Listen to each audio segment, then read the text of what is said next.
Bonjour, bonjour, bienvenue sur le plateau de Bâti Journal TV. Nous sommes à Eurobois, Eurobois 2022 à Lyon. Et avec mes deux invités, nous allons parler du châtaignier.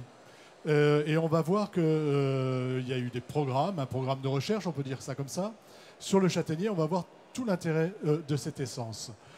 Monsieur Alain Féougier, bonjour. Bonjour. Avec le micro. Bonjour. Vous êtes président des communes forestières d'Ardèche. Commune forestière d'Ardèche, combien de participants? Aujourd'hui, on a 140 adhérents des communes et des communautés de communes. À côté de vous, monsieur Pierre Gay, bonjour. Bonjour.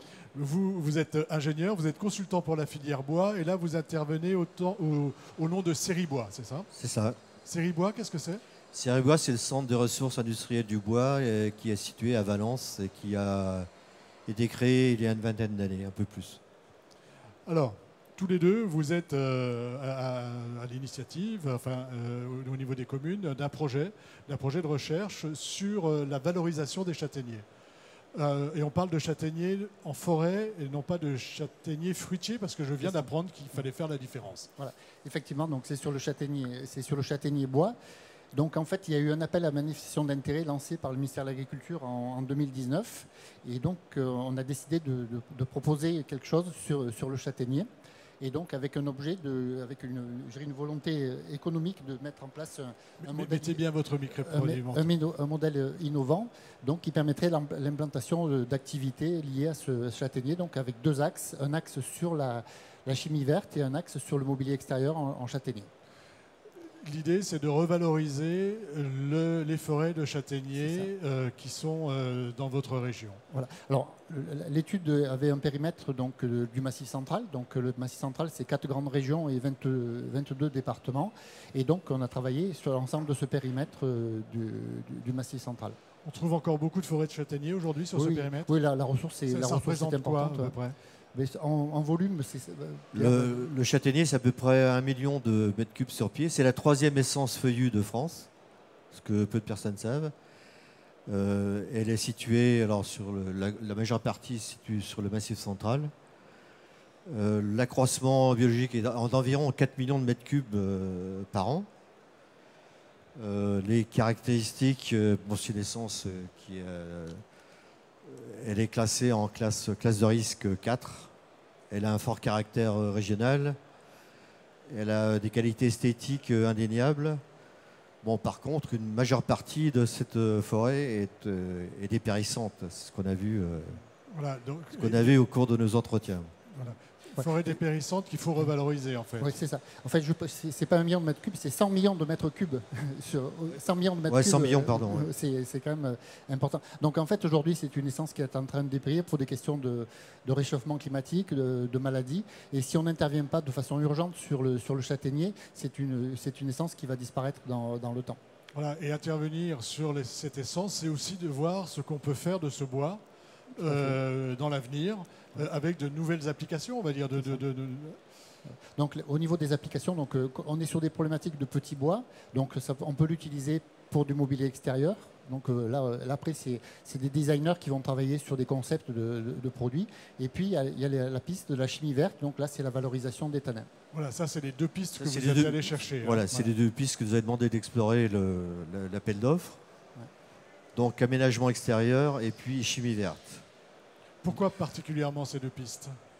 Alors parce que la chimie verte, on considère que c'est un domaine qui est prometteur et pratiquement peu exploité. Il y avait une tradition en Ardèche qui était l'extraction des tanins. Bon, les tanneries ont disparu en 1960 à peu près face aux tanins industriels. Donc les vrais tanins n'ont pas pu résister aux impératifs économiques. Et puis les aménagements extérieurs, c'est dû aux qualités du châtaignier, notamment sa capacité à être en extérieur. Mais là, il n'y a pas d'offre réellement qu'on peut présenter. Ce sont des initiatives individuelles, il n'y a pas une offre globale. Il n'y a pas une offre globale, et c'est ça qu'on cherche à valoriser en fait. Donc là, il faut passer par des designers qui sont capables de valoriser, de bonifier la matière première. D'accord. Alors là, on voit un petit peu tout ce qu'on peut faire avec le châtaignier. Hein. Ouais, Et vous avez travaillé, comment vous avez travaillé? Parce que c'est vous qui Alors, vous êtes chargé de l'étude. Oui, on avait à peu près une soixantaine de personnalités d'institutions que nous avons interrogées donc, sur les deux fameux les axes de recherche. Et puis, à l'issue de ces entretiens, alors qu'ils sont passés malheureusement pendant la période dite de crise sanitaire, ça n'a pas été facile. Bon, on a réussi à extraire à peu près une soixantaine de concepts, d'idées intéressantes. Bon, qu'on a passé au crible qu'est-ce qui est faisable, réalisable, est-ce qu'il y a un porteur de projet éventuel, etc., pour en faire un véritable projet. Puisqu'on n'a pas dit qu'au départ, il fallait suivre des porteurs de projet. Hein, c'était l'intitulé de... C'est important qu'il y ait c'est important qu'il y ait des porteurs de projet, il faut que ça fonctionne, il faut que ce soit réalisable. Donc vous partez sur une base de 60, vous les passez au crible. Une soixantaine d'idées, on va dire de concepts. Hein. Donc on a traité ce qui était pertinent, ce qui n'était pas, donc, avec la réserve que je viens d'évoquer, c'est-à-dire que faisable, économiquement fiable, avec des marchés éventuels, et puis surtout un porteur de projet qui était le plus important. De ces 60 idées concepts, on a retenu 25 qui présentent à peu près les intérêts qu'on vient d'évoquer. Et puis on a supprimé ceux qui n'avaient pas de porteur de projet pour retenir 14 projets. Voilà, c'était pas des mauvaises idées, mais c'était pas des mauvaises idées, mais on n'a pas de porteur de projet parce qu'il n'y avait pas de porteur de projet. Donc on a cédé aux sirènes du réalisme et de dire faut faire des projets concrets. Est-ce que vous avez été, pour vous, c'est une grande richesse? Vous avez été étonné de ce que vous avez vu, de ce que vous avez eu comme projet?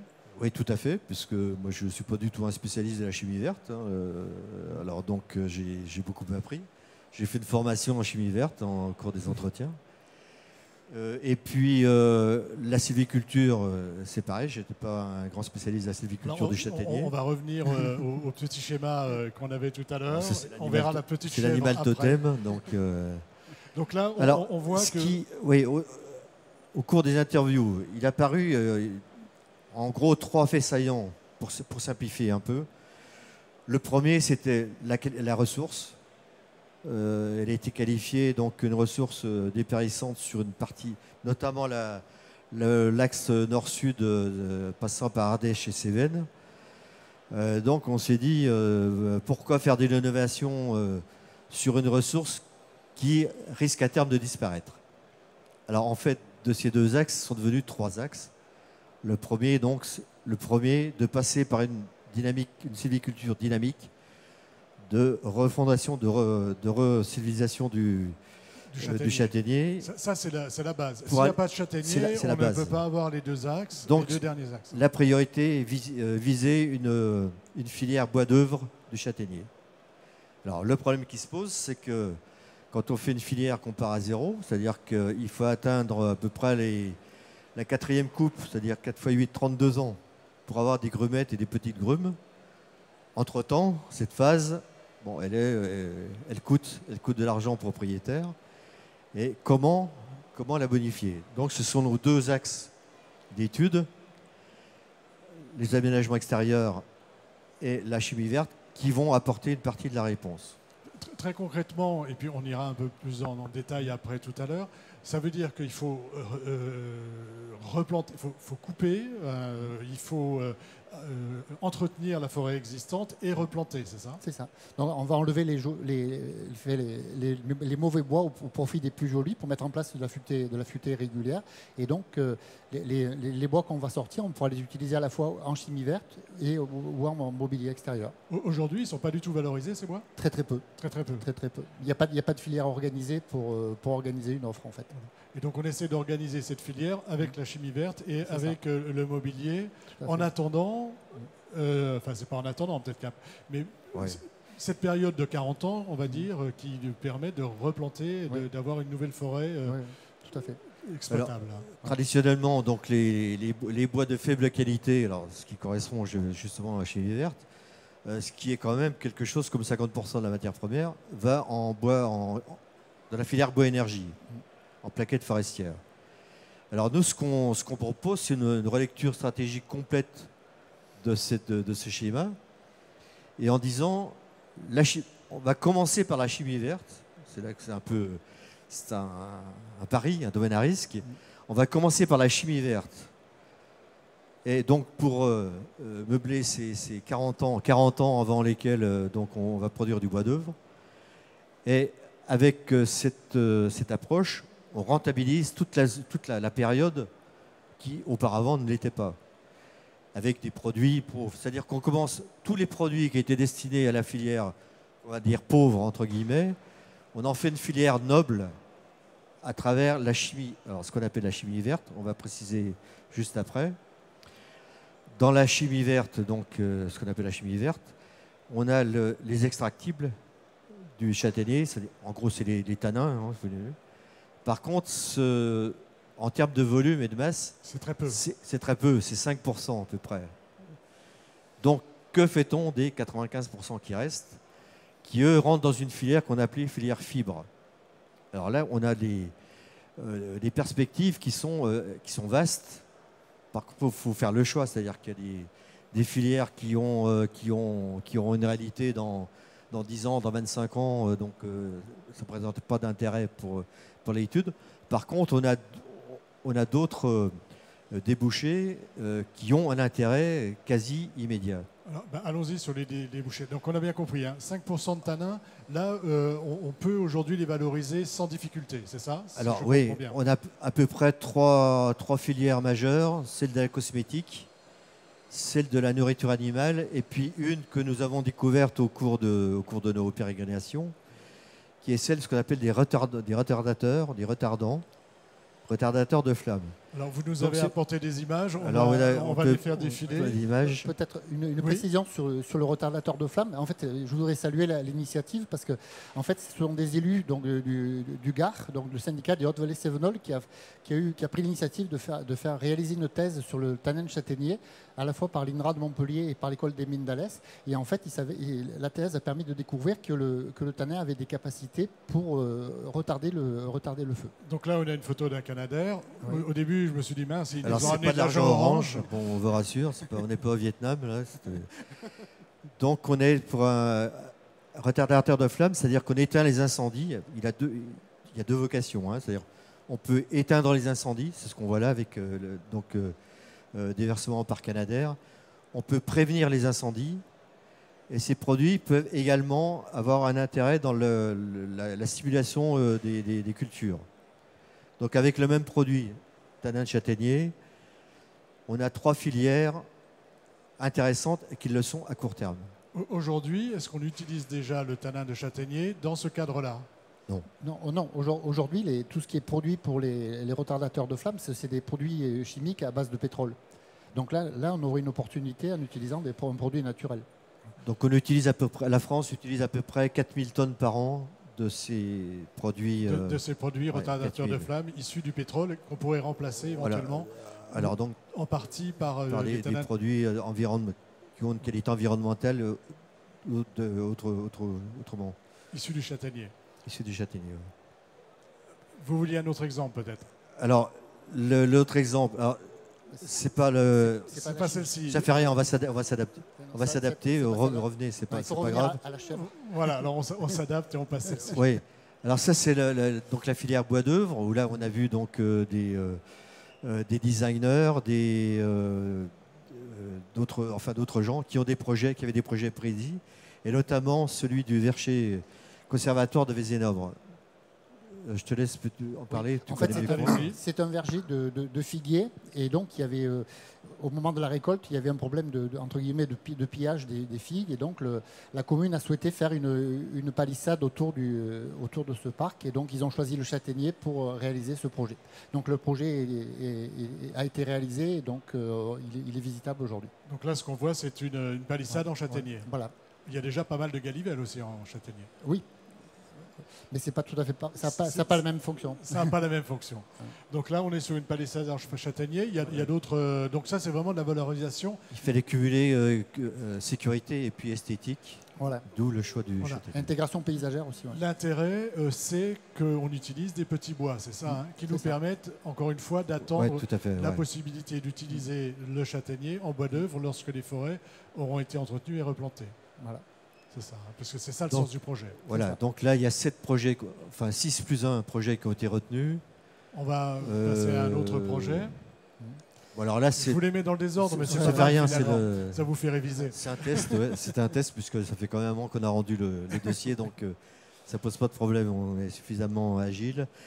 Là, c'est le projet dans la nourriture animale, avec alors ça c'est Alain qui avait trouvé en Ardèche avec donc nourriture animale pour les chèvres. Voilà. En fait, on s'est aperçu que on a pu constater que le tanin châtaignier pouvait être utilisé en complément alimentaire pour les animaux, donc pour les bovins. Donc, moi, c'est le maire d'un petit village du plateau ardéchois qui m'avait indiqué ça. Et par ailleurs, donc, nous, sur l'Ardèche, on a la chèvrerie du Pradel, qui est une chèvrerie expérimentale de renommée nationale. Et en fait, ils utilisent du tanin comme antiparasitisme et puis aussi comme complément alimentaire. Donc, en fait, on a je dirais 3 pistes. C'est-à-dire qu'on a la piste des bovins, la piste des chèvres et aussi le côté antiparasitisme qui pourrait être étudié à partir des tanins. À partir des tanins. Donc voilà. là, on est dans la chimie verte. Le tanin peut nous aider à soigner les animaux d'une manière plus naturelle, on va dire. Voilà. Les soigner, mais aussi les nourrir. Et les nourrir. Donc si on nourrit les animaux, ces animaux vont servir à nourrir l'homme. Donc il y a toute une chaîne qui peut se mettre en place. Une chaîne plus vertueuse. Oui, dans tous ces domaines, la partie qualité, contrôle qualitatif est extrêmement importante. Donc ça prend du temps sur le développement des produits. C'est vrai qu'on ne peut pas donner n'importe quoi en nourriture, idem en cosmétique. Par exemple, là, sur la nourriture de ces chèvres, est-ce qu'aujourd'hui on est déjà capable de proposer des produits? Est-ce qu'il y a une filière qui est en train de se mettre en place? Pas encore. Il y a eu des essais avec le tanin, mais sur le sainfoin.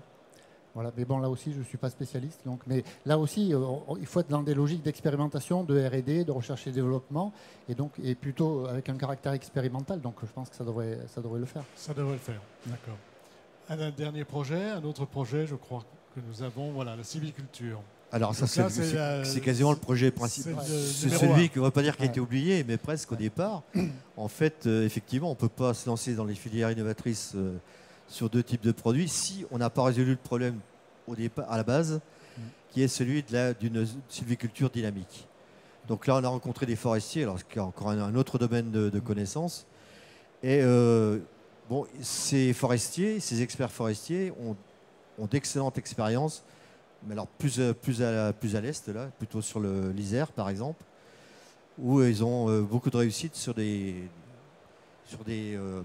je ne sais plus le nom, sur comment on dit, la futaie régulière. Des futaie régulières, pardon. Des futaie régulières, y compris avec mélange d'essence, c'est-à-dire qu'on s'aperçoit qu'on peut planter du Douglas avec du châtaignier, par exemple. Bon. Et là, donc, le savoir-faire des forestiers nous dit que c'est plus que possible. Bon. Voilà, c'est-à-dire qu'on peut obtenir de très beaux arbres si on les plante correctement et si on les entretient correctement. Si on a une sylviculture maîtrisée. On sait faire. Voilà. Donc, pour mener à bien cette expérimentation de sylviculture, donc, si tout se passe bien, on va s'appuyer sur le réseau des parcs naturels régionaux, donc avec 4 parcs, donc le parc des Monts d'Ardèche, le parc national des Cévennes, le parc des Hauts-Languedoc et le Périgord-Limousin. Et donc l'idée, c'est de définir des parcelles expérimentales qui permettront de mettre en place cette sylviculture dynamique. Et si ça fonctionne, après on peut l'étendre au niveau du Massif central, où il y a 12 parcs naturels régionaux. Voilà. L'idée, c'est vraiment de revaloriser cette essence qui est la 3e essence de France, que je ne savais pas non plus. Voilà. Avec 100 millions de mètres cubes sur pied. Et j'insiste. Et plus 4 millions tous les ans, quand même. Voilà. On est sur du châtaignier bois, on n'est pas sur du châtaignier fruit. Hein. Oui, tout à fait. Hein. Ça n'a rien à voir avec la châtaigne que je vais ramasser. Parce que c'est vrai que je n'ai pas précisé, au niveau du projet, donc on avait Séribois qui a été le pilote, le chef de file du projet, donc les communes forestières de l'Ardèche, le parc naturel des Monts d'Ardèche et aussi la coopérative Coforêt, qui est une coopérative forestière qui s'occupe de gestion de forêt, de commercialisation de bois. Voilà. Donc on a vu quelques exemples. Il y en a 14 en tout qui ont été retenus. Oui, 14 projets retenus. Oui. Que voulez que je...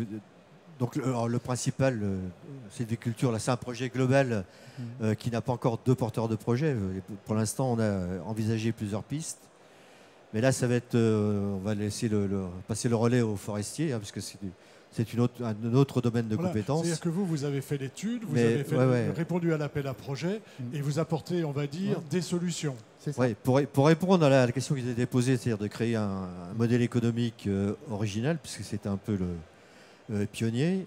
Donc, L'objectif. on a fait une relecture stratégique complète en fait de la filière, quoi. Aujourd'hui, on en est où?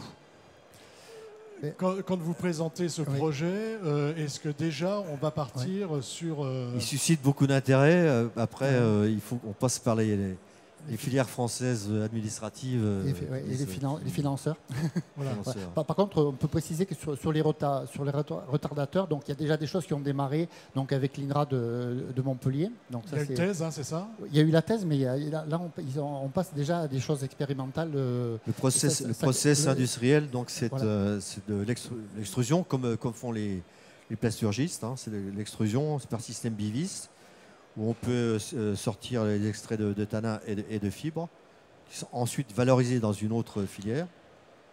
Mais donc là, on est déjà dans le concret, quoi. Voilà, on est dans le concret. On va pouvoir rapidement les le process industriel n'a rien d'extraordinaire en soi. Hein, c'est pas donc. Oui, c'est par contre, quelque chose qu'on voilà, il sait faut faire. l'accompagner. C'est Voilà. l'environnement, les critères qualité qui sont extrêmement importants, qui demandent beaucoup de temps. On le voit avec la cosmétique, qui est un projet qui s'est lancé il y a plus d'1 an. Hein. Bah oui. Ils estiment qu'il faudra au moins 3 années pour qualifier les produits. Pour qualifier les produits. Bon, ce qui peut paraître tout à fait Ce qui réaliste. n'est pas si long lorsqu'on cherche à développer de nouveaux produits et de nouvelles formulations chimiques. Une dernière question. On a vu qu'il y avait 14 projets. Il y en a un dont vous m'avez parlé tout à l'heure qui était en fait un espace pour les chemins de Saint-Jacques de Compostelle. De quoi s'agit-il? On l'a mis l'an dernier. C'est le petit plus que vous avez apporté. C'est nous qui l'avons trouvé en passant par l'écocentre du Périgord. Et on s'est aperçu qu'on était sur les chemins de Compostelle. Et le châtaignier est quasiment constamment sur le chemin de Compostelle depuis où vous avez démarré au Puy-en-Velay jusqu'à Compostelle. Et on s'est dit pourquoi cet arbre, cette essence qui est le trait commun à tout ça, ne mériterait pas d'avoir un site, une étape où on met en valeur la charpente en châtaignier, le métier de charpentier, l'essence, et puis notamment insister sur les effets de l'adaptation au changement climatique, quelque chose de très important. Hein. Quand on parle de sylviculture, c'est clair qu'il faut choisir les bons emplacements, les bonnes altitudes, les bonnes expositions, etc. etc. Et ça, c'est tout le travail qui est fait dans votre objectif numéro 1. Voilà, c'est l'expertise numéro 1. Si je veux en savoir un peu plus sur ce qu'on vient de se dire, où est-ce que je trouve les informations?